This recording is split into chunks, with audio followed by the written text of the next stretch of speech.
Hey guys, how are y'all? I'm just coping, obviously making a lot of music, obviously chilling out a lot, but honestly, I'm reading a shit ton, so I don't feel like I should make videos when learning is really the point of life, instead of just blabbering. Anyway, so I've been reading Alien Agenda by Jim Mars, and it's phenomenal. The craziest part is that there's this whole there's this whole sect of belief that there was a pre-lunar society, like there was a society of people before the moon was in the sky, and this is just crazy to me. Like Aristotle told of a people called the Proselines who lived in Arcadia, a mountainous region in central Greece, long before the coming of the Greeks. And Selene means goddess of the moon, which is the moon, and Proselene is of course before the moon. Even Plutarch said that the Arcadia were pre-lunar people, and Ovid also said that as well. So it's kind of been passed down. And the Roman Apollonius Rhodius wrote that the Arcadian dwelt on the mountains and fed on acorns before there was a moon. And in Tibetan texts, there's a reference to people on a lost continent named Gondwana, said to be civilized before the moon shone in the sky. So what's crazy is that the moon, of course, is a complete anomaly anyway. It's hollow, which is strange. I mean, when a spaceship crashed into it, it echoed for like an hour. There's all these mysterious craters there that could have been from volcanic activity, for when they kind of melted out the interior, so it would all flow around the surface. So it's a hard surface, but it gets hollower and hollower the deeper we go inside it. And fucking even Buzz Aldrin said we were warned off of the moon. There's huge ships here. It's crazy. Okay, Buzz Aldrin. I don't know why people don't know this. But anyway, it's a brilliant book, Alien Agenda. I'm going to go back to some of the math. It's really easy math that Carl Monk found out. So Stonehenge, of course, displays 360-degree circle, and there's 60 outer stones. If you multiply that, that's 21600. So Carl Monk was like, well, what does the degree of its position have to do with that special number, 21,600?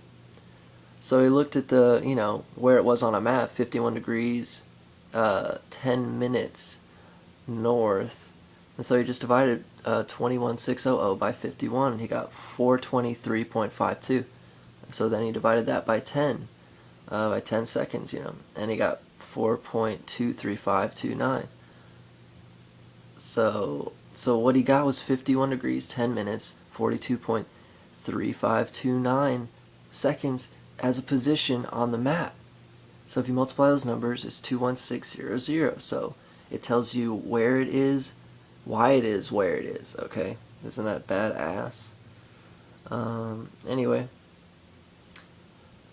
And he ties it also into with Gematrian numbers, and these are very holy numbers. Just in the sphere, it's very simple. All the direct angles, like in a pizza, it's just those exact lines.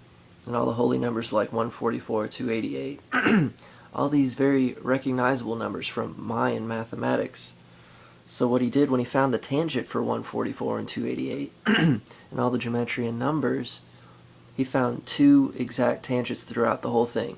Despite whether it's positive or negative, it was 3.077 and 0.7265. Those are the tangents for all the holy numbers, okay? Multiplying those tangents, you get 2.23. Well, that's interesting because it's the square root of 5. But what is it trying to tell us? That the square root of 5 is also a tangent, Carl Monk found out. And guess what it's a tangent of? The speed of light through air. 186,000 miles, 186,234 miles per second. Okay? That's crazy. So the Gematrian system hidden within it is actually the speed of light. So what do spheres have to do with light speed? And he found this out just using the mathematics of the Giza and Stonehenge, monuments. And another really quick, easy mathematical thing is those bent pyramids. Just Google bent pyramids and you'll see the top is kind of inclined.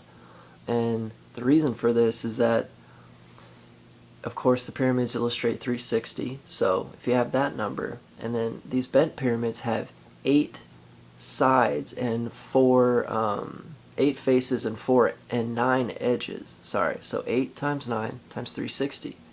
That's 25,920, the precession of the equinox.